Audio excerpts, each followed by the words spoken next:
Boa tarde a todos. Temos tanto a agradecer e tão pouco a pedir. Horas preciosas, horas de alegria. Devemos agradecer a Deus, nosso Pai, a Jesus, nosso irmão, ao exército de luzes que trabalha em nome do bem. A Dona Isabel, a querida Dona Isabel, que deu sua vida para que hoje estivéssemos aqui melhorando, preparando-nos para encarnações mais tranquilas, corrigindo nossos erros agora, através do trabalho, do amor e dos desafios próprios ainda do nosso planeta Terra. O Espiritismo, através da Casa Espírita, realiza a função libertadora, de consolador prometido, de conscientização de nossas responsabilidades sem mergulhar em complexos estéreis de culpa, de compreensão de que sempre, em todas as horas da nossa vida, seres de luzes velam por nós e permitem que a caminhada seja mais tranquila.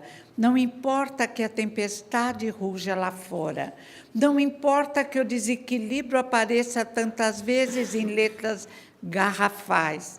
No tempo e no espaço, períodos cíclicos difíceis passaram, e agora, mais do que nunca, temos a certeza de que a Terra, nesse processo de transição de dificuldade, de dor, de muitas vezes ocorrências que nos assustam, está apenas libertando-se do barro que tantas vezes a envolveu, para se transformar num mundo sonhado de paz, de justiça e do amor.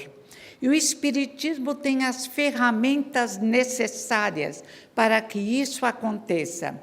Primeiro, o fenômeno nos encanta e nos atrai. Quem não adora ler, por exemplo, Psicometria de Bozano?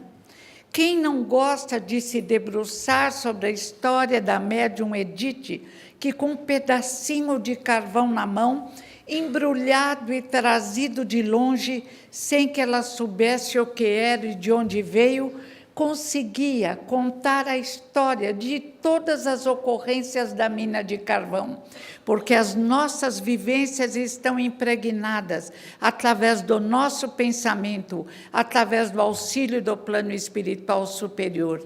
E aquele pedacinho escondido de carvão proporcionava a Edith verificar até o momento em que um operário havia tombado e morrido, porque a mina foi invadida pela água. E o fenômeno nos encanta, mas devemos penetrar na filosofia, como nos lembra o mestre de Leon Kardec. Quais os ensinamentos? Através da médium Edith, compreendemos que somos muito mais do que um corpo de carne. Compreendemos que temos dons, como diria Paulo de Tarso, que precisamos cultivar e despertar. E através da parapsicologia, no trabalho de Joseph Heine, que lembra que a mente é extrafísica, que a mente não é física, que os nossos pensamentos de encarnados se expressam através do importantíssimo trabalho do cérebro, do corpo físico, mas que são produzidos por nós, espíritos, pensamento e vontade. E é necessário, então, fazer com que este pensamento que brota de nós, que surge às vezes carregado de paixões, de emoções desencontradas, pode ser educado, pode ser transformado, pode se equilibrar à luz dos ensinamentos de Jesus de Nazaré e de todos os mestres por ele enviados no tempo e no espaço, como os sacerdotes druidas e tantos outros. A filosofia espírita nos faz refletir sobre a importância e brevidade da vida, vindo dos fenômenos, numa dilatação dos fenômenos, a necessidade de uma mudança de pensar e de agir se faz presente em todos aqueles que têm o merecimento, a conquista e a graça de chegarem aos livres fundamentais do mestre de Lyon, Allan Kardec, que traz a ressurreição dos ensinamentos do nosso irmão mais velho, da nossa força, da nossa luz, Jesus de Nazaré. E o Espiritismo nos explica, na pergunta primeira do Livro dos Espíritos, o que é Deus. Não um Deus que castiga, não um Deus que judia dos seus filhos no planeta Terra, não. A inteligência suprema do universo, causa primária de todas as coisas. O Deus que é todo-poderoso, o Deus que afasta todas as sombras, mas que permitiu-nos construir o nosso próprio destino, porque somos criados à sua imagem e semelhança e temos a capacidade de construir e de criar.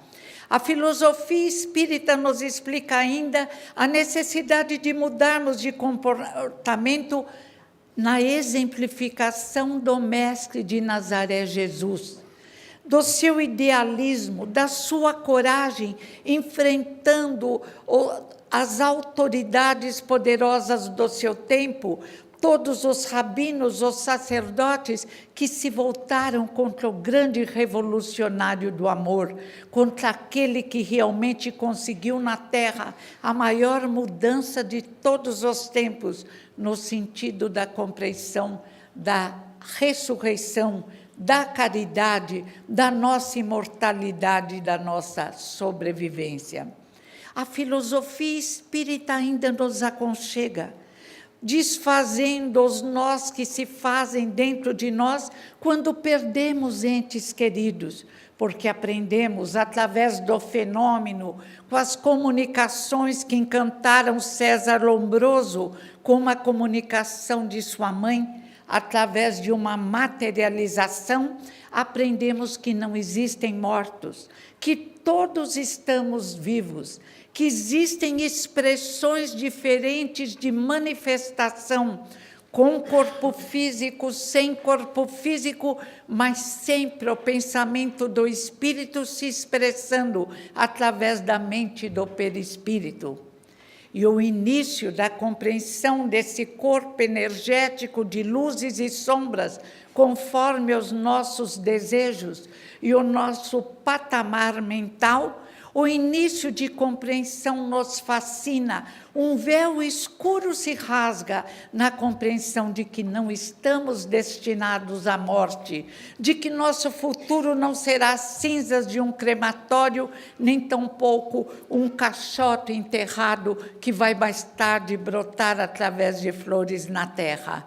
Não, dizem os russos através da experiência de Kirov, embora preocupados com um governo numa ditadura terrível que impede quase o indivíduo de pensar. Não, dizem as experiências de Kirov, narradas por duas americanas no livro Experiências Psíquicas Além da Cortina de Ferro. Só existe desapego do corpo físico quando esse corpo de energia, que denominaram de corpo bioplásmico, não mais faz ouvir as batidas da sua vida, da sua existência. Então ele partiu e o corpo começa a se decompor. Mas a inteligência continua viva e pode, diz Luisa Heine e Joseph Heine, dois parapsicólogos não espíritas, mas sem o saberem profundamente espírita. O indivíduo continua vivo, sem corpo físico, mas pode agir sobre a matéria à sua volta, pode agir sobre os homens à sua volta, pode se comunicar via telepatia, ligação pensamento a pensamento, através da mente do indivíduo em corpo físico, também auxiliado pelo cérebro, e da mente do indivíduo desencarnado, que expressa a existência de um espírito. Não existe morte, a vida caminha além das fronteiras da nossa compreensão. Outras formas de vida, outras formas de manifestação, mas sempre a necessidade do desenvolvimento moral. Porque, como lembra o Dr. Iben, professor universitário que entrou no estado de quase morte, protestante, que vem corajosamente dizer que a doutrina que ele segue não explica tudo, mas não conseguindo ainda explicar bem como agora ele iria se portar perante a grande novidade do encontro com indivíduos que não morreram, que o esperam, que conversam com ele, que estão profundamente iluminados e que sabem até de problemas internos que ele não tinha coragem de narrar a alguém, aos seus amigos encarnados, à sua família adotiva, o problema de ter sido abandonado pela família biológica, e é um ser de luz. Mais tarde ele descobre que sua irmã, nessa encarnação, sua irmã biológica, que explica que, apesar de tudo, a família biológica o ama intensamente, que houve apenas um desentendimento, pequenos problemas que seriam extintos, e realmente o foram. A morte não existe, e Jesus, o mestre dos mestres, nos prova através da ressurreição, aparecendo no seu corpo de luzes, que diz a Gênese de Allan Kardec, que é o corpo energético mais puro que existiu na Terra. É claro que se Jesus é o modelo de homem ideal, se sua capacidade de pensar através da chave do amor que governa o universo, o seu corpo energético, diz a Gênese de Allan Kardec, atraiu, graças ao pensamento sublime desse espírito, nosso irmão, atraiu as melhores partículas do planeta Terra para a constituição daquele corpo de luzes, naquela entidade cuja grandeza ainda não podemos aquilatar. E se continuamos vivos, podemos nos comunicar com aqueles que estão no corpo de carne, esses sim, um pouco amortecidos pela matéria densa, ou como diria Kardec, a matéria densa age como uma água lodosa, impedindo a compreensão plena do espírito encarnado do que se passa à sua volta. Mas aqueles que caminharam mais, aqueles que conseguem dominar as emoções, aqueles que conseguem debruçar-se sobre o próximo, sentindo a dor do próximo, tentando e conseguindo aliviá-la, todos aqueles que estão em esforço de evolução, todos aqueles que se sabem pequenos do ponto de vista material, mas imensos numa dignidade que só conseguiremos descobrir quando crescermos, todos aqueles compreendem que a vida continua e que vale a pena caminharmos com esforço, resolvendo os pequenos e grandes problemas do dia a dia, que são lições necessárias ao desenvolvimento da nossa inteligência, do nosso raciocínio, da fé raciocinada, como diz o mestre de Allan Kardec. E ainda no trabalho magnífico de Kardec, assessorado, auxiliado de mãos dadas com a equipe do Espírito Verdade, sabemos que durante as horas de sono, quando nos envolvemos no sonho, ou simplesmente quando estamos descansando, desligados do corpo físico, que então não registra os nossos pensamentos e os nossos encontros no plano espiritual. E diz Kardec, quando voltamos ao corpo físico, depois de encontros maravilhosos, de cursos que podemos realizar, quando obtivermos merecimento através da prática do bem, o cérebro do corpo físico nem sempre registra esses momentos magníficos. De outras vezes registra, misturado com imagens do próprio arquivo do nosso cérebro do corpo físico. Mas ainda quando não registramos perfeitamente as horas preciosas proporcionadas pelo sono do corpo físico, quando preparamos o bom dormir, através da boa ação e do bem pensar, acordamos refeitos, alegres, certos de que, embora a imagem não venha, realmente encontramos aqueles que muitos diriam que estão mortos, mas que sabemos que estão mais vivos, mais lúcidos, e continuam a nos amar, a velar por nós, e que amanhã, como o Dr. Iben encontrou seres de luzes, como todos os clientes da doutora Elizabeth Ross, que entraram em estado de quase morte, entraram em contato com os seres de luzes, nós, ainda encarnados,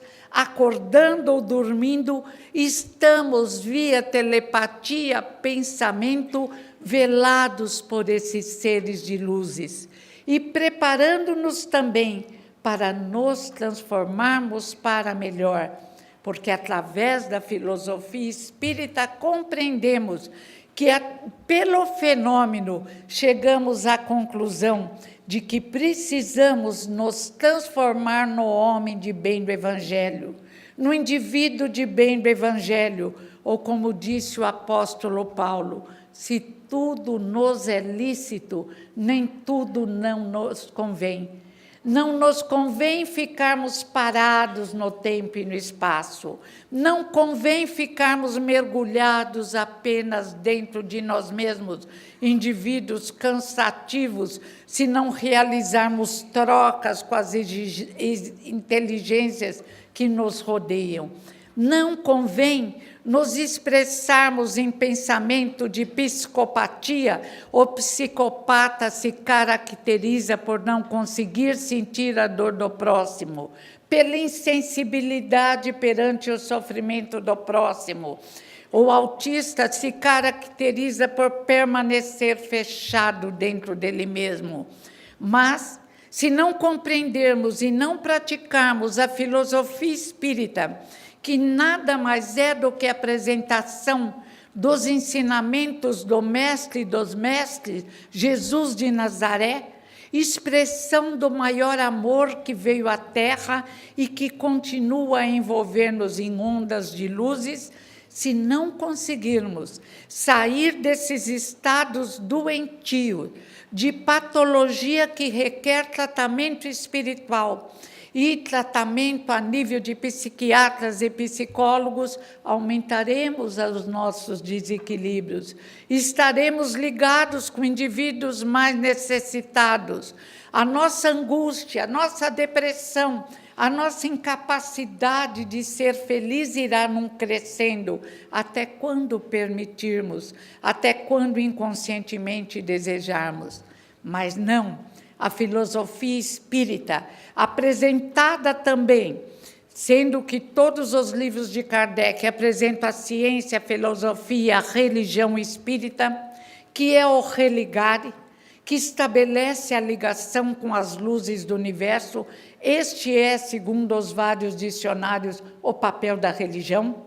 Se muitas vezes nos expressamos em rituais, em atos vários, devido à nossa imaturidade, o conceito de religião não pode ser modificado pelo fato de sermos ignorantes ainda, não. Religião é o religare, e esse papel é muito bem desempenhado pela doutrina espírita, que nos ensina o poder da prece, a modificação que a prece realiza imediatamente em nossas vidas e em nossos corações, muitas vezes fortificando-nos para a solução dos problemas que se apresentam.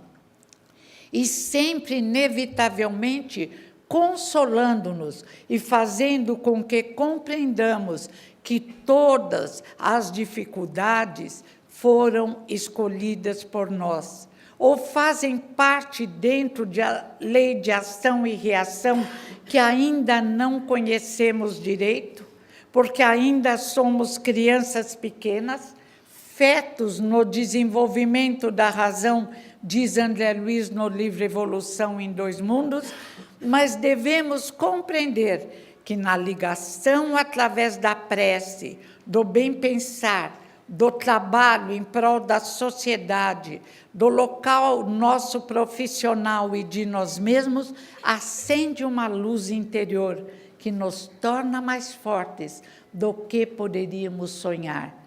Não podemos compreender ainda tudo. Falta, diz o Livro dos Espíritos, material em nosso cérebro, mas podemos compreender e sentir a força de Deus. E pelo Criador podemos nos compreender como criaturas fortes, capazes, que na medida em que se esforçam, descobre uma força interior que consegue mudar aquilo que para os menos avisados seria a prática de um milagre. Não existe milagre, existe apenas seres preparados para fazerem do seu mundo, do mundo onde se expressa, e no nosso caso, do nosso querido planeta Terra, um mundo de paz, de justiça e de amor. A filosofia espírita ainda brilha intensamente no livro O Céu e o Inferno. Mas como a filosofia espírita no livro O Céu e o Inferno? Filosofia é debruçar-se sobre o saber, é amor à sabedoria e se expressa na mudança de costumes. Sócrates fez um trabalho belíssimo, filosoficamente falando, para convencer aqueles que o acompanhavam da inexistência dos vários deuses, da desnecessidade de oferecer sacrifício a deuses, da inexistência da morte. Sócrates fez um trabalho como filósofo que era, filósofo que se comunicava com o seu espírito. Sócrates fez um trabalho magnífico, mas trabalho belíssimo é esse, da equipe do Espírito da Verdade, cujo dirigente é Jesus de Nazaré e que brilha nas páginas do Céu e Inferno. Quando a senhora Clara se comunica na Sociedade de Estudos Parisienses e vem se queixar do sofrimento em que estava mergulhada, porque se sentia há muito tempo num deserto, com fome, com sede, cansada, e andava e não encontrava alguém, ela descobre, auxiliada pelas preces da Sociedade de Estudos Parisienses, dirigida pelo mestre de Lyon, Allan Kardec, ela descobre que estava apenas mergulhada na sua criação mental. Ela estava apenas mergulhada no seu mundo mental. Ela estava num deserto que criara e que mentalmente acompanhava aquela vivência do indivíduo que se fecha no autismo, na psicopatia, na desconsideração para com o próximo e julga-se o centro do universo, até que Clara descobriu que ela não só não era o centro do universo, como era uma partícula sofredora que ela mesma criara pela indiferença para com seu marido, seus familiares e o próximo. Vivera voltada para ela, mas cada um de nós, se não povoarmos, como dizia Jesus, o nosso coração com amor, se não mudarmos alegoricamente o nosso coração, hoje a ciência quer tirar as emoções do coração, jogando só no cérebro, mas o poeta tem liberdade de expressão. E no tempo e no espaço, os poetas convencionaram que esse músculo é profundamente sensível e que, alegoricamente, guardaria nossas experiências emocionais. Clara foi seca nas expressões da emoção e criou o seu deserto particular. E cada um de nós é convocado a filosofar, a debruçar-se sobre a sabedoria trazida por Jesus, pela equipe do Espírito da Verdade, por Kardec, e compreender que criamos o mundo interior que desejamos. E que a morte que não existe é apenas uma mudança de ciclo, uma viagem, como queria Victor Hugo, quando largamos o corpo físico na Terra e penetramos em outra dimensão, melhor ou pior, conforme criamos a nossa dimensão espiritual aqui na própria Terra. Senhores do nosso destino por permissão de Deus. Existe um limite no erro. Existe um limite quando nós nos desequilibramos tanto que não conseguimos sequer escolher ou compreender o que é melhor para nós mesmos.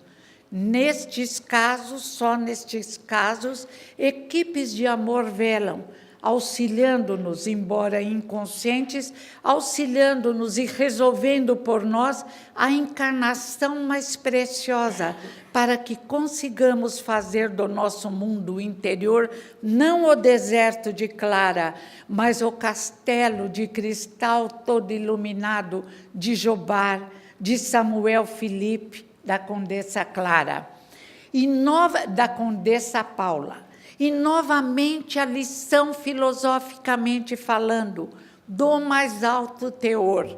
Estão felizes uma condessa rica, que teve uma vida maravilhosa, com um marido boníssimo, auxiliando os mais necessitados, e, apesar do dinheiro e do poder que ela soube usar, e devido ao fato de que ela soube usar o dinheiro e o poder de uma forma correta, auxiliando os mais necessitados, mas vivendo também uma vida social intensa com seu marido, sendo a companheira ideal que ela e ele haviam escolhido, a Condessa Paula entra alegoricamente no reino dos céus, como entraram grandes sofredores e como entraram grandes indivíduos felizes, felizes no sentido amplo da palavra, porque eram capazes de também fazer os outros felizes.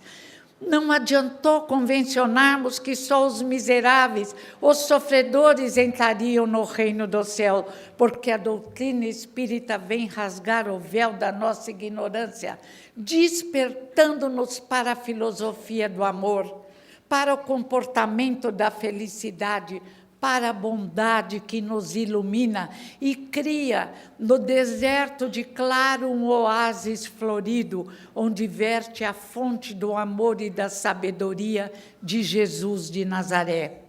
Felipe, Jobar, Condessa Paula e tantos outros são apresentados como espíritos felizes.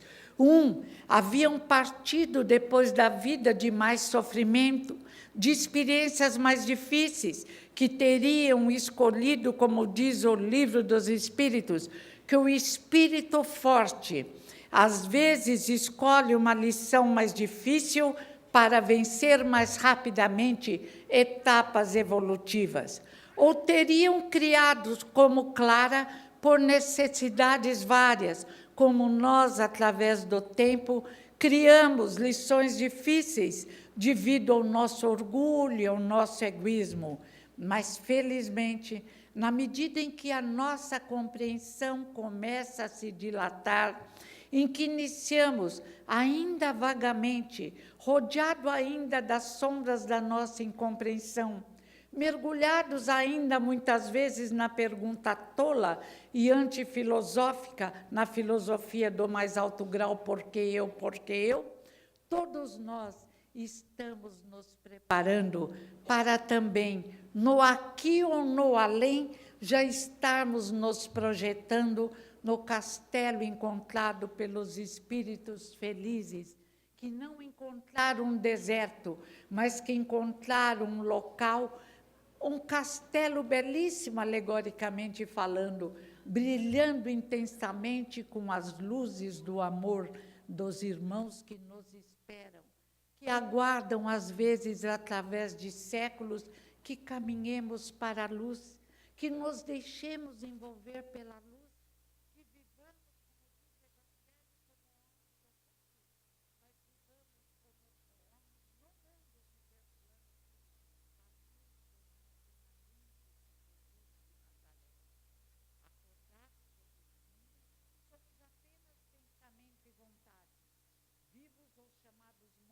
mais vivos do que os chamados vivos, somos pensamento e vontade. E Jesus nos lembrou que somos luzes magníficas que podem iluminar a terra que pode iluminar o local onde se encontram. E não vamos lembrar que também temos a inabilidade de encher de sombras através de pensamentos de inveja, de egoísmo local onde nos encontramos. A filosofia espírita nos convoca também a encarar as diferenças sociais numa forma mais preciosa e nos fala, se não me engano é na pergunta 693, não tenho certeza do número, mas tenho a certeza da resposta. As injustiças sociais não são lei natural, são produto do orgulho e do egoísmo. Mas isso não nos convida novamente a cometermos outras injustiças através do nosso orgulho e do nosso egoísmo. As injustiças sociais são extintas pelo amor. As injustiças sociais são extintas pela humildade. As injustiças sociais são extintas pela escolha de governantes, não por nosso egoísmo, por nosso imediatismo, mas pelo pensar a longo prazo. E está na hora em que nós, na Terra, extinguiremos as injustiças sociais através ainda de uma longa caminhada, compreendendo que injustiça não é diferença individual, que existem indivíduos que caminharam mais, como Irmão Dulce, Madre Teresa de Calcutá, Chico Xavier, e não podemos invejá-los ou nos irritarmos com a caminhada que eles realizaram. Que injustiça social não é um indivíduo ter mais facilidade de se dedicar ao estudo, outro falar várias línguas, outro tocar vários instrumentos, e existir na Terra um indivíduo com a capacidade de pintar de um Van Gogh. Não há injustiça social, há diferença de merecimento, diferença de esforço, diferença de trabalho interior, mas a justiça em que Deus proporciona a todos nós, através das várias encarnações, o desenvolvimento pleno, o desenvolvimento integral.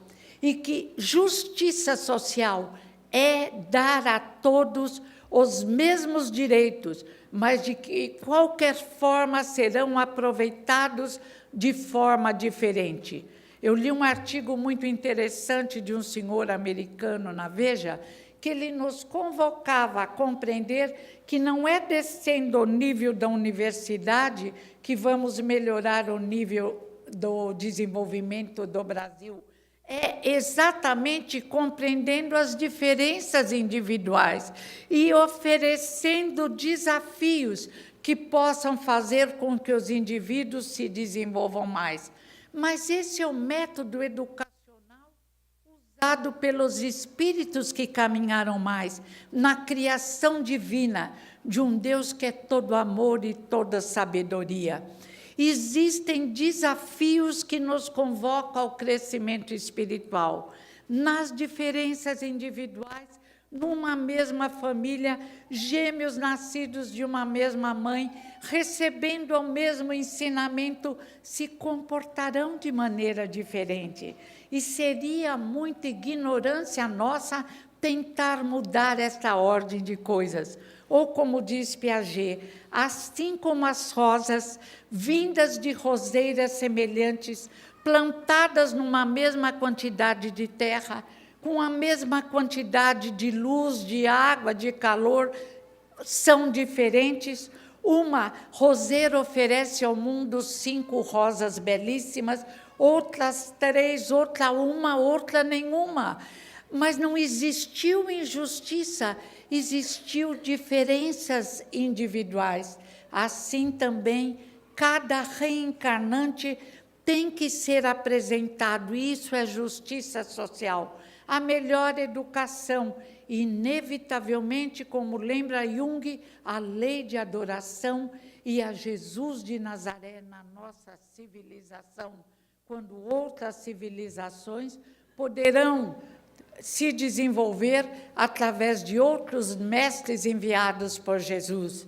E se vários caminhos conduzem a Deus, inevitavelmente a filosofia espírita, apresentando também a lei da reencarnação, nos faz compreender melhor no conceito filosófico de reencarnação, que é voltar à carne e que, apresentada por Jesus, nos faz compreender que o que nasce da carne é carne, o que nasce do espírito é espírito, e nos faz compreender que são experiências que não só estabelecem a justiça social, como permite a cada um de nós, como um bom violinista, como um bom cantor, como um bom músico, como um bom açougueiro, como um bom gari, desenvolver nossas habilidades interiores, a nossa moral, a nossa capacidade de auxiliar o próximo, a nossa capacidade de ser feliz.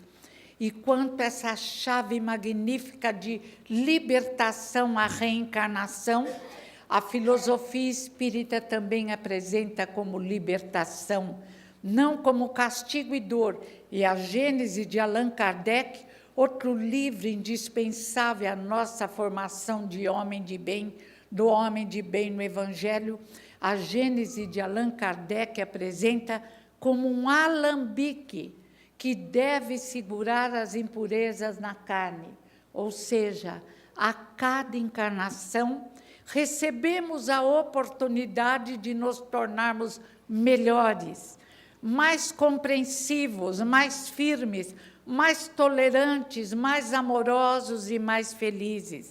Recebemos a oportunidade de construirmos nossa família, que às vezes é uma família, como diz Kardec, apenas carnal, seres que se reúnem e que não encontram afinidade espiritual, mas que na compreensão da finalidade da família, com auxílio da casa espírita, com auxílio dos especialistas da horizontal, podem ser trabalhados e se trabalharem para se transformarem numa família mista.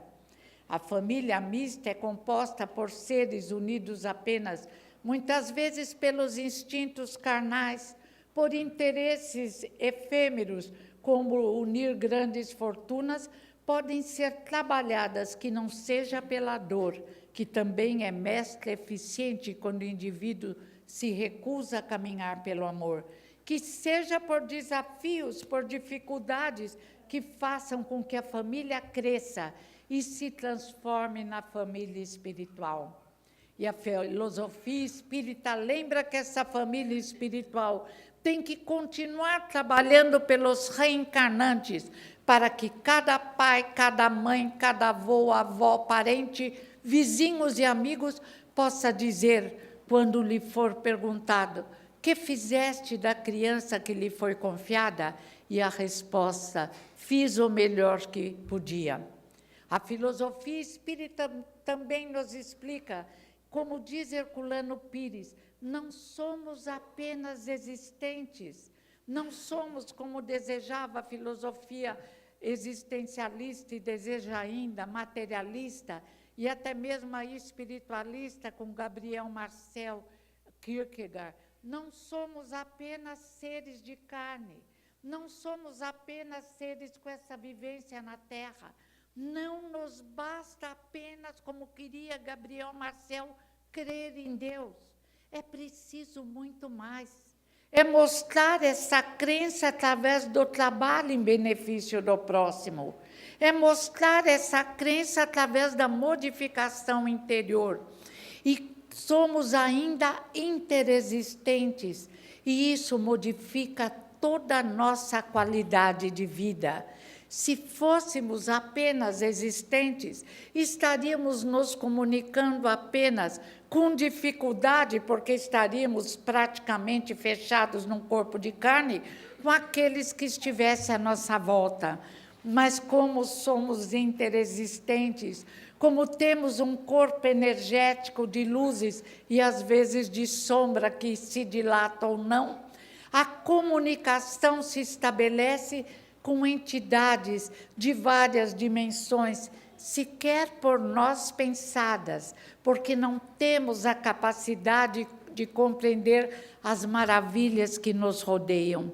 Como interexistentes, recebemos o auxílio de um mundo espiritual dinâmico, de um mundo espiritual que nos ajuda a quebrar as próprias barreiras da nossa incompreensão, da nossa pequenez, da nossa incapacidade de nos amarmos e de amarmos ao próximo como a nós mesmos.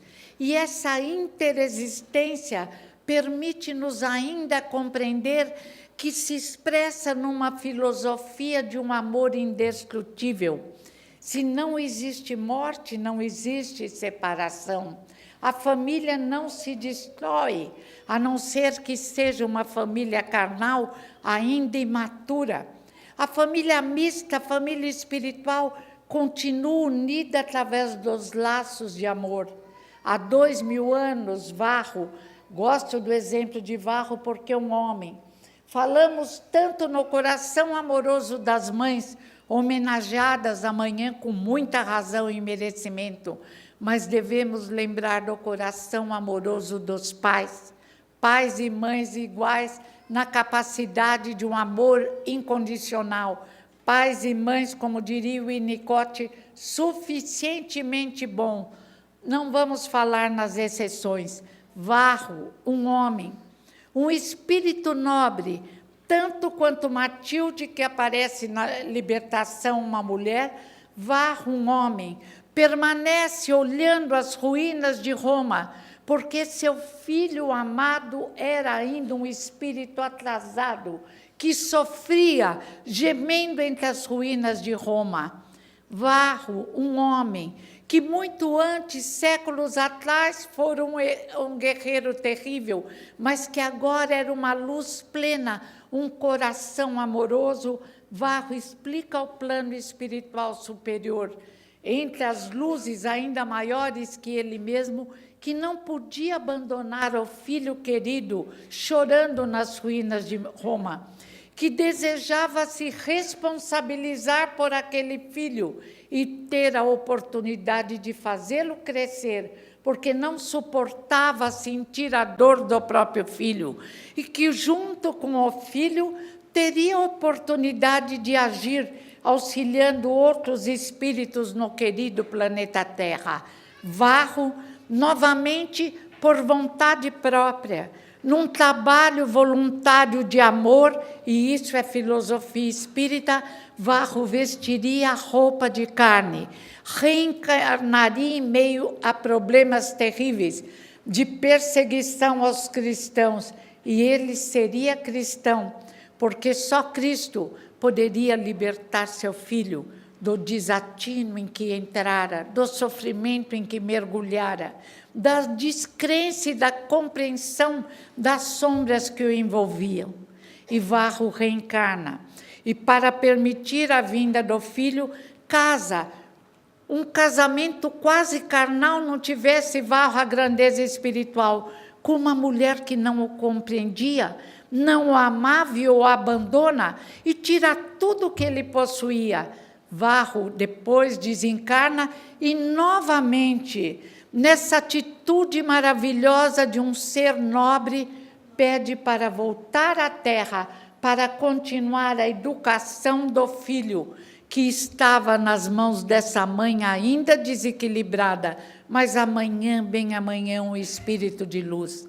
E Varro volta e trabalha com todo o cuidado, como um jardineiro cuidadoso, sofrendo no início as agruras no coração por aquele filho ingrato e tolo, mas permanecendo firme, vibrando amor, praticando amor, até que, por fim, após uma encarnação de luta, este coração amoroso Varro volta e, como cristão, ele, o filho, morre entre os cristãos, os primitivos, os maravilhosos, os corajosos cristãos, aqueles que regaram com o sangue a terra seca de Roma, o deserto dos nossos corações em Roma, para que finalmente as sementes amorosas de Jesus de Nazaré começassem a produzir seus frutos.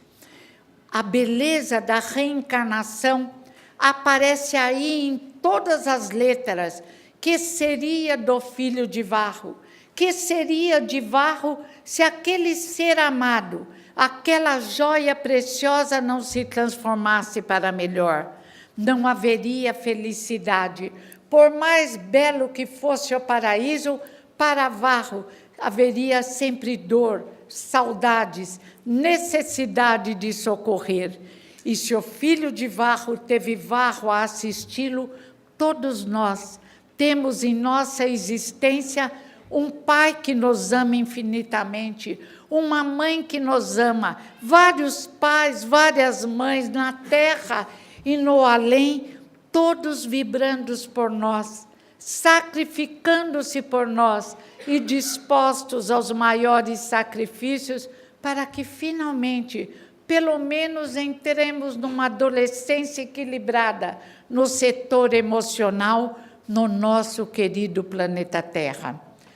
Depois da leitura dos livros fundamentais de Allan Kardec, a doutrina ainda nos apresenta obras paralelas, apresenta romances fabulosos, livros científicos, apresenta possibilidade de crescimento espiritual. Por isso Jesus disse, Kardec disse, instruí-vos, amai-vos e instruí-vos, porque através do estudo, da leitura, não só o nosso coração é iluminado, mas o nosso raciocínio se dilata, e o que antes parecia obscuro, brilha intensamente.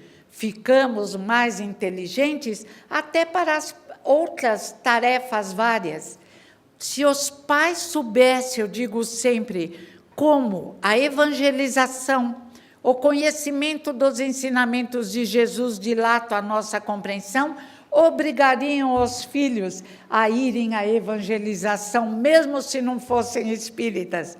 Esse trabalho de esclarecimento, de discernimento e de amor, ou como diz Kardec, o desenvolvimento da fé raciocinada, ou como diz Herculano, fé e razão que existe no psiquismo de todos os indivíduos, a fé que é amor, o raciocínio que é o produto do arquivo conseguido através dos anos, dão as mãos para que o indivíduo raciocine iluminado pelo amor e consiga a grande libertação.